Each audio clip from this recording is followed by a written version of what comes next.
একটা ভারী মজার জিনিস হলো তোমার কারোর কিছুতে খারাপ লেগেছে আর তুমি তাকে সেটা বলতে গেলে তোমারই দোষ হয়ে যাবে। কারণ তোমার কথা শুনে তার মন খারাপ হয়ে যাবে, আর এখন তার মন খারাপের কারণ হলে তুমি, তাই তোমারই দোষ। তাই যা হবে নিজের মনের মধ্যেই রাখবে। মানুষ তোমায় শেয়ার করতে বলবে, কিন্তু সেটা শুধু ভালো জিনিস, মন খারাপের কারণ না। তাই দুটো লাইন তোমার জন্যে, যে মনের কথা বললে এখন দোষ হয়ে যায়। মরলে মরো নিজের ঘরের অন্ধ কোণে, মনের মাঝে চললে কিছু নিজেই বোঝো, কেন সাফার করবে বেকার অন্যজনে। কষ্ট হলে চাপতে শেখো বুকের মাঝে, না হয় লোকে একটুখানি আঘাত করুক। দুঃখ আছে মনের ভেতর বলছো কেন, চাইছো তোমার কষ্ট শুনে অন্যে মরুক। কারোর কিছু লাগলে খারাপ তুমিই দোষী, সবকিছু খুব বেশি তুমি মাখছো গায়ে। এমনি করলে সবাই কিন্তু পালিয়ে যাবে, দুদিন পরেই পড়বে কড়া তোমার পায়ে।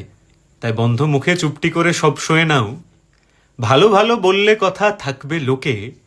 নিজের ভেবে কেন তুমি দুঃখ শোনাও, দোষী হয়ে যাচ্ছ বেকার সবার চোখে। তাই সবাইকে না শুধু নিজের ভালোগুলো বলবে, ভালো ভালো কথা বলবে।